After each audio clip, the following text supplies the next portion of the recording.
بھارت میں مسلمانوں کی حیثیت کیا ہے اور مسلمان سیاسی نقطہ نظر سے کتنا کمزور یا مضبوط ہیں، اس سلسلے میں زیادہ بات چیت کے لیے ہمارے ساتھ ایش باغ عیدگاہ کے امام جناب مولانا خالد رشید فرنگی محلی صاحب موجود ہیں. آئیے ان سے بات کرتے ہیں. گلوبل باؤنڈری میں آپ کا بہت بہت خیر مقدم.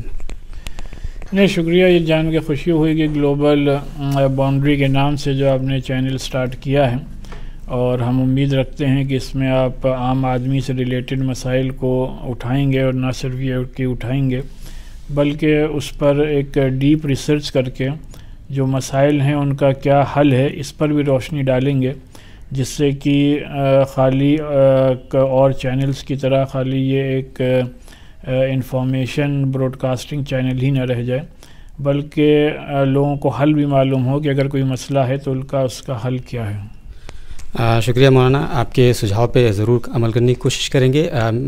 میں اس حوالے سے پہلا آپ سے کوشچن میرا یہ ہے کہ مسلمانوں کے سیاسی مستقبل اور ان کے سیاسی نقطہ نظر سے، جیسا کہ میں نے انٹرو میں بتایا، تو میرا سوال یہ ہے کہ 2022 کا جو آنے والا اسمبلی کا الیکشن ہے، اس حوالے سے اگر ہم بات کریں تو مسلمانوں کا سیاسی نقطہ نظر کیا ہونا چاہیے آپ کے پوائنٹ آف ویو سے؟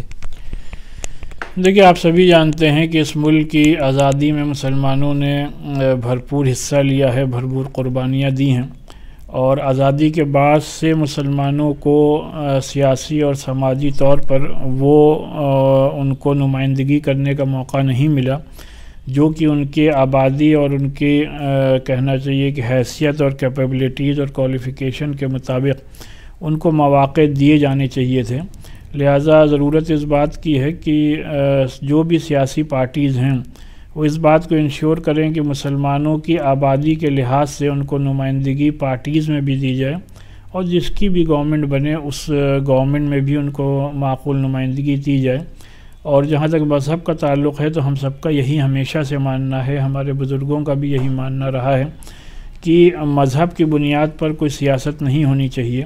اور سبھی نے دیکھا ہے کہ at the time of partition جب مذہب کی بنیاد پر جو فیصلے کیے گئے اس میں اپنے ملک کا اور اس ملک کے باشندوں کا کتنی بڑی تعداد میں نقصان ہوا ہے. لہٰذا ہم سب کی یہ ذمہ داری ہونی چاہیے کہ سیکولرزم کے تحفظ کے لیے ہم سب کوششیں کریں. اور میری بس سب سے یہی اپیل ہے کہ اس بات کو ضرور انشور کریں کہ سب اپنے ووٹرز آئی کارڈ ضرور بنوائیں، اور جن کے بھی ووٹرز آئی کارڈ میں کوئی بھی گڑبڑی ہے اس کو درست وقت رہتے اس کو درست کرا لیں. مولانا، میرا دوسرا سوال یہ تھا کہ کیا مسلمانوں کو اپنی تئیں سیاسی بیداری لانے کی ضرورت ہے، اور اگر ضرورت ہے تو کس حد تک ضرورت ہے؟ دیکھیے، اس ملک میں مسلمانوں کو سب سے بڑا نقصان اسی وجہ سے ہوا ہے کہ ہم اپنے مسائل کو الگ کر کے پیش کرتے ہیں. ہمیں کوئی ضرورت نہیں ہے کہ ہم اپنے مسائل کو الگ کر کے پیش کریں، بلکہ جو بھی اس ملک کے باشندے ہیں ان کے جو مسائل ہیں وہی مسائل ہمارے بھی ہیں. تو ایک اپنے مسائل کو دوسری کمیونٹیز کے ساتھ ملا کر کے ان کو اپنے ساتھ لے کر کے مسائل حل کرنے چاہیے. یہ کہنا کہ مسلمانوں کے مسائل یہ ہیں، نان مسلمس کے مسائل یہ ہیں، اس سے کہیں نہ کہیں ہمیں نقصان ہوتا رہا ہے. لہٰذا ہمیں ایک کامن پلیٹ فارم پر آ کر کے کامن مسائل کو ریز کرنا چاہیے.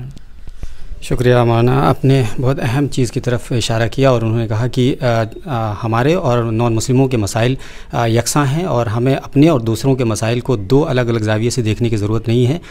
سب کے مسائل کامن ہیں، اور ان مسائل کا جو حل ہوگا وہ بھی اس کا کامن ہی ہوگا. گلوبل باؤنڈری کے لیے میں سلیم آزاد.